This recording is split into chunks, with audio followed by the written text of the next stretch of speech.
Welcome back, ladies and gentlemen, to another episode of Solly's World. We've been talking about what it's like to be a DJ, and I've chose over the first 13 episodes of this YouTube channel that I want to talk about a couple of things that might interest my viewers, subscribers, or people who are interested in DJing.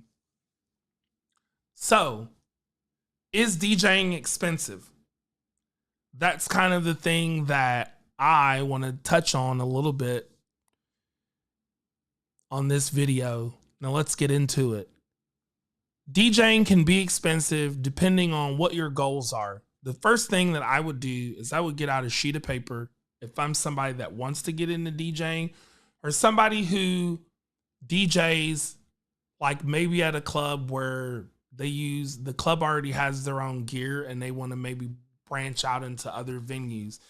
DJing can be expensive, but you have to be cost efficient and cost effective. You have to be reasonable about what your goals are. Like if you want to play in nightclubs, you don't necessarily have to have gear right off the bat. It can be expensive, but that's where using credit cards, and if you have a business, that kind of helps a little bit too. Some DJs do mobile DJing a little bit. So I DJ to be able to be a content creator, so it's different. But I also buy gear. I would probably start with a controller. And this is just me. If I were somebody who was DJing and I wanted to get into nightclubs and I wanted to maybe do more bars and pubs where you're doing like a 4 to 6 hour set, I would probably start with the controller and work my way up as you make more money.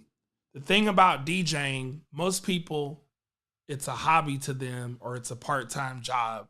So most DJs I know have other jobs so they can buy their gear and do things and pay their bills. I've been fortunate enough over the last 20 years, all my money from DJing has been able to afford me to do certain things, but it didn't start out that way. It took me years to buy gear. So I would start with the controller. Pioneer makes a good one. It's called the RX3, and it uses Serato and Record Box.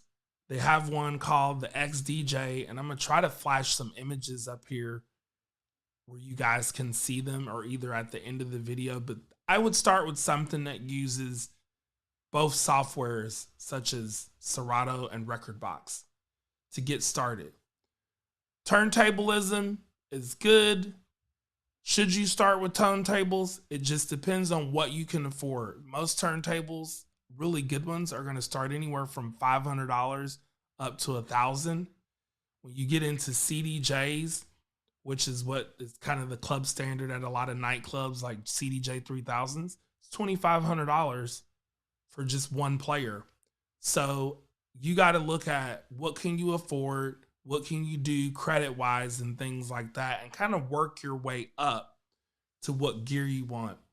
I would start with a controller that does Record Box and Serato. Like I said, the Pioneer RX3 is something that would be really good to start with because it does Record Box and Serato. You can use the thumb drive, you can record your sets. There's all kinds of things there. And then when you get to the club, you just got to know the functionality of the other gear. So you have the DDJ 1000 that Pioneer has, and I'm a big Pioneer fan, so that's why I'm talking about Pioneer. But these are just some of the gear that I would start with as you work your way up. And then if you want to add turntables, if you want to add a 4-channel mixer or a 2-channel battle mixer, like with turntables, those are things that you can think of. But I would always say start small and build. Even when you're doing YouTube, I'm learning that way myself too. But those are just some pointers. If you're getting started DJing, or maybe you're already a DJ and you want to look at getting gear so you can do more mobile stuff, those are some suggestions. That's going to do it for this episode of Solly's World. We'll be back with more info. And make sure you subscribe and like my channel.